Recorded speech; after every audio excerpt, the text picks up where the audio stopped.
पिछली वीडियो में हमने बात की थी नेस्ले लिमिटेड के बारे में और आज हम बात करने वाले हैं कोलगेट पाल्मोलिव के बारे में। तो चलिए शुरू करते हैं आज का एनालिसिस वीडियो कोलगेट से। ये कोलगेट का वेबसाइट पेज है, ज़्यादा कुछ खास नहीं है, मतलब ठीक ठाक वेबसाइट बनाया हुआ है, ज़्यादा इन्फॉर्मेशन इन्होंने इस पर दी नहीं हुई है। थोड़ा सा मूव करते हैं आगे की तरफ तो देखते हैं हम दो इनके मेन ब्रांड्स हैं, जिसमें पहला ब्रांड है कोलगेट टोटल का, दूसरा ब्रांड है कोलगेट स्ट्रॉन्ग टीथ का। बात करते हैं फीचर्ड ब्रांड्स के बारे में। फीचर्ड ब्रांड्स में इनके दो ब्रांड हैं जो इन्होंने अभी फीचर किए हुए हैं मेनली। फर्स्ट है विजिबल वाइट और सेकंड है strong teeth. Whiteness teeth in 3 days इन्होंने अटैक किया हुआ है विजिबल वाइट के लिए, और स्ट्रॉन्ग टीथ के बारे में इन्होंने किया हुआ है नरिशमेंट फॉर योर टीथ। आगे चलते हैं इनके और प्रोडक्ट्स के बारे में बात करते हैं। तो ये 4 और प्रोडक्ट्स हैं जो इन्होंने लिस्ट किए हुए हैं अपनी वेबसाइट पे, जिनमें फर्स्ट है टूथपेस्ट, सेकंड है माउथ वॉशेज एंड ड्रिंसेस, थर्ड है टूथ ब्रशेज एंड फोर्थ है कोलगेट फॉर किड्स। तो चलो इसके प्राइस के बारे में भी देख लेते हैं। ये इसकी प्राइस से रिलेटेड सारी इन्फॉर्मेशन मैं आपके साथ में यहाँ पे शेयर कर रहा हूँ, जो इंपॉर्टेंट इन्फॉर्मेशन है किसी भी स्टॉक में इन्वेस्टमेंट करने से पहले आप सबको देखनी चाहिए। और पहली मेरी रिक्वेस्ट है आज की वीडियो में आपसे कि आप पहले वाली वीडियो जो थी, जो मैंने पहले अपलोड की थी नेस्ले लिमिटेड के बारे में, उसको भी देखिएगा, पूरा वीडियो देखिएगा, सजेशंस दीजिएगा, और अगर आपको वो यूज़फुल लगती है इन्फॉर्मेशन तो प्लीज़ वीडियो को लाइक कीजिए और चैनल को सब्सक्राइब कीजिए। तो चलिए आगे बढ़ते हैं, बात करते हैं इसके 52 हफ्ते की परफॉर्मेंस के बारे में।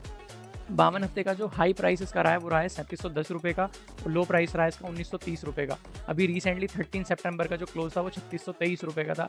बात करते हैं इसके आरओई के बारे में, तो 75.44 का इसका आरओई है। इंडस्ट्री की बात करें तो पर्सनल केयर रिलेटेड प्रोडक्ट से रिलेटेड है। बात करते हैं इसके चार्ट के बारे में और रिटर्न के बारे में, तो शुरुआत करते हैं चलिए इसके 1 दिन से लेके 5 साल और मैक्सिमम जो इसने रिटर्न दिया है उनके बारे में। 1 दिन में इसने कुछ खास रिटर्न दिया नहीं है, माइनस में इसके रिटर्न है 0.41% का, 1% से भी नीचे ट्रेड कर रहा है। बात करते हैं इसके 5 दिन की परफॉर्मेंस के बारे में, तो लास्ट 5 दिन में इसने 1% से भी नीचे ही रिटर्न दिया, माइनस में रिटर्न चल रहा है, तो पॉजिटिव रिटर्न आप इसको बोल भी नहीं सकते हो। नेक्स्ट इसकी बात करते हैं हम 1 महीने के परफॉर्मेंस के बारे में, तो 1 महीने में इसने ठीक ठाक परफॉर्म किया है, अराउंड 5-5% के आसपास में इसने अपने इन्वेस्टर्स को रिटर्न दे दिया है ऑलरेडी। बात करते हैं 3 महीने के बारे में। 3 महीने में काफ़ी अच्छा रिटर्न है 23% का, विच इज़ वेरी गुड।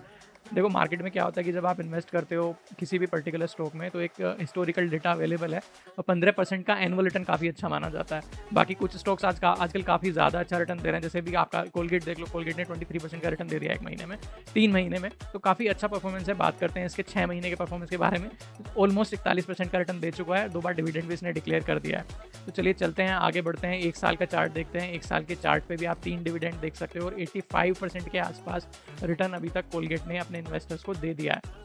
बात करते हैं 5 साल की परफॉर्मेंस के बारे में, तो ऑलमोस्ट टच कर रहा है 200% के आसपास, ऑलमोस्ट 190% का रिटर्न अभी तक डिलीवर कर चुका है, काफ़ी अच्छी परफॉर्मेंस है। बात करते हैं इसके मैक्सिमम चार्ट के बारे में। मैक्सिमम चार्ट पे आप देखोगे, अभी तक आपने एक चीज़ नोटिस करी होगी, 1 महीने से लेके मैक्सिमम पीरियड के चार्ट तक हम पहुंचते हैं तो इसका चार्ट हमेशा ऊपर की तरफ ही जा रहा है। ठीक है, आप ध्यान से नोटिस करना, वीडियो को पीछे थोड़ा देखना। अभी बात करें मैक्सिमम रिटर्न्स के बारे में, तो जब से कंपनी लिस्ट हुई है तब से लेके आज तक ऑलमोस्ट 3700 के रिटर्न डिलीवर कर चुकी है। ठीक है जी, अभी बात करते हैं इसके प्राइस एंड वॉल्यूम के बारे में। तो ब्रीफ आप यहाँ पे चेक कर सकते हो, 1 हफ्ते में इसने कुछ खास परफॉर्म किया नहीं है। 1 महीने का जो इसका रिटर्न है वो 4% से थोड़ा ऊपर है। 3 महीने का जो रिटर्न है वो ऑलमोस्ट 23% का है। ईयर टू डेट की बात करें तो 43% से ज़्यादा का रिटर्न अभी तक दे चुका है। 1 साल में 84%। बाकी सेम इन्फॉर्मेशन है 3 साल की भी यहाँ पे आपको डिटेल देखने को मिल जाती है। 3 साल में इसने 110% का रिटर्न अभी तक डिलीवर किया है। अभी नेक्स्ट चलते हैं इसके सीजनैलिटी एनालिसिस पे। अगर सीजनैलिटी एनालिसिस की बात करें तो 25 साल हो चुके हैं कंपनी को, जिसमें से 13 साल में सितंबर के महीने की परफॉर्मेंस कुछ इस तरह की है। जो मैक्सिमम इसने पॉजिटिव चेंज दिखाया है वो 18% का है। इट मीन्स सितंबर के महीने में अगर मैक्सिमम रिटर्न्स दिए हैं तो वो 18% के दिए हैं।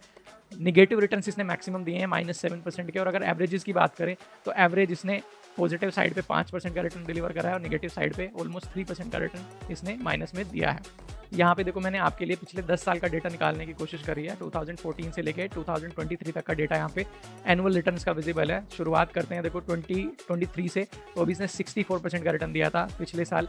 उससे 1 साल पहले इसने 4% से भी नीचे डिलीवर किया था। 2021 की बात करें, कोविड के आसपास का जो टाइम फ्रेम था उसमें इसने माइनस में 5.46% दिया था। 2020 कोविड का टाइम था, 7% ऑलरेडी इसने डिलीवर कर दिया था। 2019 में इसने ऑलमोस्ट 9% का रिटर्न दिया, 18 में 22%, 2017 में 20%, ऐसी 2016, 15 और 14 का भी आप चेक कर सकते हो। 14 में इसने 32% के आसपास का रिटर्न दिया था, विच वाज वेरी गुड। बात करते हैं और डिटेल्स के बारे में। तो ये आप देख पा रहे हो 3625 का क्लोजिंग प्राइस है 13 सितंबर का, जो ऑलरेडी मैं बता चुका हूँ। यहाँ पे देख सकते हो आप इसका स्टॉक का पी क्या चल रहा है। पी के बारे में बात कर लेते हैं। पी चल रहा है इसका 69.7% और 10 साल का जो इसका पी एवरेज है वो 45.4 का है। तो अपने 10 साल के एवरेज से काफ़ी ऊपर अभी ये ट्रेड कर रहा है। अगर बात करें इसके आरओई परसेंटेज के बारे में तो 75% के आसपास का इसका आरओई परसेंटेज है। आरएसआई इंडिकेटर की बात करें तो 61 पे चल रहा है, तो काफ़ी ज़्यादा बोट है। फेस वैल्यू की बात करें तो फेस वैल्यू इसका 1 का है। पिट्रियोस की स्कोर की बात करें तो 8 का है। 8 का अगर स्कोर है तो काफ़ी अच्छे फाइनेंशियल माने जाते हैं। इसके बारे में हम आगे की स्लाइड्स में बात करेंगे। बात करें इसके मूविंग एवरेजेस की तो 200 दिन का मूविंग एवरेज इसका 2861 पे है, जो 3625 रुपये से काफ़ी नीचे है। बात करें 50 दिन के एवरेज के बारे में तो 3408 का है, वो भी 3625 से काफ़ी नीचे का है। आप देख सकते हो मैकडी प्रीवियस डे का सिग्नल है। और बात करें इसके आरओई के बारे में तो एवरेज 10 साल का जो आरओई है वो 63% है। 7 साल का भी सिमिलर है और 5 साल का भी सिमिलर है। तो इसने 10 साल, 7 साल और 5 साल में सिमिलर एवरेज आरओई रिटर्न दिया है। कुछ मैंने नेक्स्ट स्लाइड में आपके लिए डेफिनेशंस अटैच कर दिए हैं, आप पोज करके स्क्रीनशॉट भी ले सकते हैं और आराम से आप स्टडी भी कर सकते हैं। ये काफ़ी हेल्पफुल डेफिनेशंस हैं, आपके काफ़ी काम आने वाली हैं जब भी आप इन्वेस्ट करने के लिए जाओगे। हर एक शेयर में आपको ये सारी चीज़ें एक बार देख लेनी चाहिए। बहुत इंपॉर्टेंट ये चार्ट है, आप इसका स्क्रीनशॉट ले लीजिएगा। और प्लीज़, बहुत मेहनत लगती है वीडियो बनाने में, तो प्लीज़ यार चैनल को सब्सक्राइब कर दीजिए, वीडियो को लाइक कीजिए, शेयर कीजिए। चलिए आगे बढ़ते हैं, आगे बात करते हैं पिट्रियोस की स्कोर के बारे में। तो 8 इसका स्कोर है और CAGR की बात करें तो 5.7% का सिंगल डिजिट में है, 10 से बहुत कम है। नेट प्रॉफिट की बात करें तो 8.5% का CAGR है। ऑपरेटिंग प्रॉफिट की बात करें तो वो भी 8% का है। बात करते हैं इसके डिविडेंड समरी के बारे में तो मैंने यहाँ पे पिछले 2020 से लेकर 2024 तक की डिटेल्स आपके लिए अटैच कर दी हैं, आप स्क्रीनशॉट ले सकते हैं इसका। बात करते हैं इसके बोनस समरी के बारे में तो ये बोनस समरी है। लास्ट बोनस इन्होंने 2015 में दिया था, उससे पहले 1993 में दिया था, तो काफ़ी टाइम हो चुका है, कंपनी ने बोनस इशू नहीं किया है। बात करते हैं इसके स्प्लिट समरी के बारे में। स्प्लिट समरी इसकी अवेलेबल नहीं थी। बात करते हैं रिवेन्यू के बारे में। ये रिवेन्यू का चार्ट है। 2020 में कंपनी का रिवेन्यू 4525 करोड़ का हुआ करता था, जो 2024 में आते आते 5680 करोड़ का हो चुका है। बात करते हैं इसके नेट प्रॉफिट के बारे में। नेट प्रॉफिट इसके 2020 में हुआ करते थे 816 करोड़ के, 2024 में हो चुके हैं 1323 करोड़ के। बात करते हैं इसके EPS के बारे में। EPS भी इसका ग्रो कर ही रहा है कंसिस्टेंटली, 30 से बढ़ के 48 पे पहुंच चुका है 2024 में। बात करूँ मैं इसके BVPS के बारे में, बुक वैल्यू पर शेयर के बारे में, तो 58 से लेकर 68 तक की जर्नी अभी तक इसकी हो चुकी है। ROE के बारे में बात करते हैं तो 2020 में 51 था, 2021 में 88 हुआ, फिर ये ड्रॉप होते चला गया। 2024 में अभी ROE है इसका 70 पे। बात करते हैं डेट के बारे में तो ये बहुत पॉजिटिव साइन है कि कंपनी के ऊपर कोई भी किसी भी तरह का कोई कर्जा भी फिलहाल नहीं है। नेक्स्ट बात करते हैं इनकम स्टेटमेंट की। इनकम स्टेटमेंट आप चेक कर सकते हो, मैंने 2020 से लेके 21, 22, 23, 24 की सारी डिटेल्स यहाँ पे आप लोगों के लिए शेयर की है। आप यहाँ से इसका sales, other income, total income, expenditure, EBITDA, interest, tax और नेट प्रॉफिट जैसी सारी डिटेल्स यहाँ से चेक कर सकते हैं। नेक्स्ट बात करते हैं कैश फ्लो की। कैश फ्लो कंपनी ने दिखाया है 2020 से 2024 के बीच में 4 बार पॉजिटिव कैश फ्लो रहा है, जिसमें मैक्सिमम साइड पे 427 करोड़ का 2022 में था और 2021 में इसने -101 का कैश फ्लो दिखाया हुआ है। बात करते हैं इसके रेशियोज़ के बारे में तो मैंने रेशियोज सारे यहाँ पे अटैच कर दिए हैं। बेसिक EPS, डाइल्यूटेड EPS, आप यहाँ पे स्क्रीनशॉट ले सकते हो। नेक्स्ट बात करते हैं इसके मार्जिन रेशोज़ के बारे में, which is very very very important. तो margin ratio, gross profit margin के रेशो डबल डिजिट है, 27 मिनिमम और 34 इसका भी 2024 में क्लोज हुआ है। ऑपरेटिंग मार्जिन परसेंटेज की बात करें तो 23% से लेकर 31% तक अभी चला है 2024 में। 2020 में नेट प्रॉफिट मार्जिन परसेंटेज 18% का था, जो बढ़ते बढ़ते भी 23% का हो गया। मार्जिन रेशोज़ का काफ़ी अच्छे नंबर्स हैं कंपनी के। बहुत कम कंपनीज ऐसी आपको मिलेंगी। पेनी स्टॉक्स वगैरह की तो मैं बात ही नहीं करता हूँ, बेकार होते हैं सब। तो यार बहुत सोच समझ के आप कंपनी ढूंढो, सेलेक्ट करो। इन्वेस्ट करने से पहले आपका मेहनत का पैसा होता है। तो चलिए बात करते हैं इसके रिटर्न रेशोज़ के बारे में। रिटर्न रेशोज़ में इसने नेटवर्थ इक्विटी परसेंटेज का देखा है। यहाँ पे आप देख सकते हो ROC परसेंटेज देख सकते हो, रिटर्न ऑन एसेट्स परसेंटेज देख सकते हो। काफ़ी अच्छी परफॉर्मेंस कंपनी ने डिलीवर करी है। बात करते हैं ग्रोथ रेशोज़ के बारे में तो 3 साल की है। CAGR सेल्स और CAGR नेट प्रॉफिट परसेंटेज यहाँ पे मैंने शेयर कर दिया, आप स्क्रीनशॉट ले सकते हो। नेक्स्ट बात करते हैं कंपनी की शेयर होल्डिंग के बारे में। 50% से ज़्यादा हिस्सा प्रमोटर के पास में है। 24% के आसपास FIIs ने लिया हुआ है, 6% DIIs के पास है, 18.54% पब्लिक ने लिया हुआ है। तो काफ़ी ठीक ठाक शेयर होल्डिंग है, मतलब 50% से ज़्यादा प्रमोटर के पास हिस्सा होना चाहिए। तो उसकी बात करें तो कंपनी के पास में 51% प्रमोटर का हिस्सा अभी भी अवेलेबल है। किसी भी टाइप का कोई भी शेयर परसेंटेज इन्होंने अभी तक प्लेज किया हुआ नहीं है। और बात करेंगे इनकी कंसिस्टेंसी के बारे में तो जून 2023 से लेकर जून 2024 के बीच में प्रमोटर ने 1% भी अपना शेयर होल्डिंग कम नहीं किया है। बात करते हैं इनके पीयर्स के बारे में। पीयर्स में आप चेक कर सकते हो, कोलगेट के HUL है, गोदरेज कंज्यूमर है, डाबर इंडिया है, मैरिको है। अच्छा, एक और मैं आपको यहाँ पे बात बता देना चाहता हूँ। पीयर एनालिसिस मैं इसलिए शेयर कर रहा हूँ कि आपको जिस कंपनी का हम एनालिसिस कर रहे हैं, जिस स्टॉक के बारे में हम बात कर रहे हैं, उसके साथ साथ उसके जो कंपटीटर हैं, उसके जो पीयर्स हैं, उनके बारे में भी थोड़ी इन्फॉर्मेशन ईजिली मिल जाए, इसलिए मैं पीयर एनालिसिस करने की कोशिश कर रहा हूँ। अच्छा, काफ़ी मेहनत लग रही है, मैं फिर से रिपीट कर रहा हूँ इस सबको करने में, तो आप प्लीज़ चैनल को प्लीज़ सब्सक्राइब करो, मुझे मोटिवेशन मिलेगा। मैं और अच्छी वीडियोज़ बनाने की कोशिश करूँगा और बहुत सारे स्टॉक्स की रिपोर्ट बना के आप लोगों के साथ में शेयर करूँगा आने वाले टाइम में। तो पीयर एनालिसिस करते हैं। पीयर एनालिसिस में आप देख सकते हैं HUL है 2932 रुपये पे ट्रेड कर रहा है, गोदरेज कंज्यूमर ऑलमोस्ट 1500 रुपये के आसपास है, डाबर इंडिया 660 रुपये के आसपास है और मैरिको 681 रुपये के आसपास है। मार्केट कैप की बात करते हैं तो सबसे ज़्यादा 689123 पे HUL का है, कोलगेट का फिर 3rd या 4th नंबर पे आता है। ठीक है, एक साल की परफॉर्मेंस आप यहाँ पे कंपेयर कर सकते हो। कोलगेट ने 84% का रिटर्न दिया है, जबकि सबसे मिनिमम जो रिटर्न दिया है वो दिया है मैरिको और डाबर ने 16% के आसपास। नेट प्रॉफिट आप यहाँ पे कंपेयर कर सकते हो, नेट सेल्स आप यहाँ पे कंपेयर कर सकते हो। अच्छा, एक चीज़ मैंने नोटिस करी है यहाँ पे, डेट की अगर बात करें तो कोलगेट और HUL 2 ऐसी कंपनी है जिनके पास में कोई डेट नहीं है। चलो नेक्स्ट बात करते हैं और थोड़ा सा पीयर्स के बारे में बात कर लेते हैं। ये भी पीयर एनालिसिस से रिलेटेड एक टेबल मैं आपके साथ में शेयर कर रहा हूँ। यहाँ पे सारी कंपनीज के नाम है जो इस कंपनी से रिलेटेड पीयर्स हैं। इनका प्राइस मोमेंटम में 1 महीने का रिटर्न, 3 महीने का रिटर्न, 1 साल का रिटर्न, मार्केट कैपिटलाइजेशन देख सकते हो। अच्छा, जो ऑर्डर लगा हुआ है इस शीट में वो मार्केट कैप जिसका सबसे ज़्यादा है वो सबसे ऊपर कंपनी है, जिसका सबसे कम है वो सबसे नीचे है।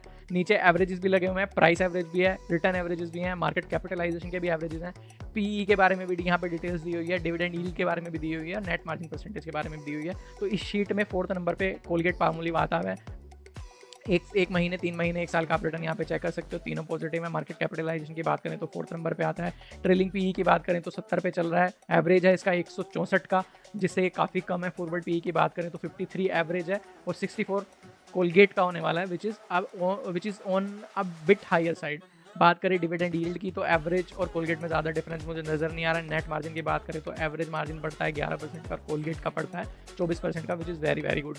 बात करते हैं टॉप कंपनीज़ की बाय मार्केट कैपिटलाइजेशन BSE पे, तो 6 कंपनियां यहाँ पे सबसे ऊपर HUL है, 2nd पे गोदरेज, 3rd पे डाबर और 4th पे कोलगेट आती है।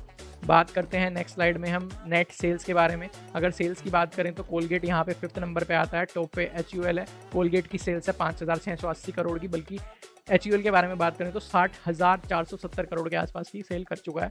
डाबर भी 10,000 से नीचे यहाँ पे सेल्स दिखा रहा है। बात करते हैं नेट प्रॉफिट के बारे में तो HUL टॉप लिस्ट पे है, कोलगेट यहाँ पे भी 3rd नंबर पे आ रहा है। फिर से बात करेंगे हम कैश के बारे में या बैंक में जो कंपनी का डिपॉजिट है उसके बारे में, HUL यहाँ पे टॉप पे, 2nd नंबर पे यहाँ पे कोलगेट है। बात करते हैं कंपनी के बारे में, कोलगेट पाल्मोलिव कंपनी क्या है, क्या करती है, कौन कौन से इसके प्रोडक्ट्स हैं, ये सब डिटेल्स मैंने यहाँ पे शेयर किया आपके साथ में। आप इसका भी स्क्रीनशॉट ले सकते हो। कंपनी का address, state, city, pin code, ये सब यहाँ पे डिटेल्स दी गई हैं।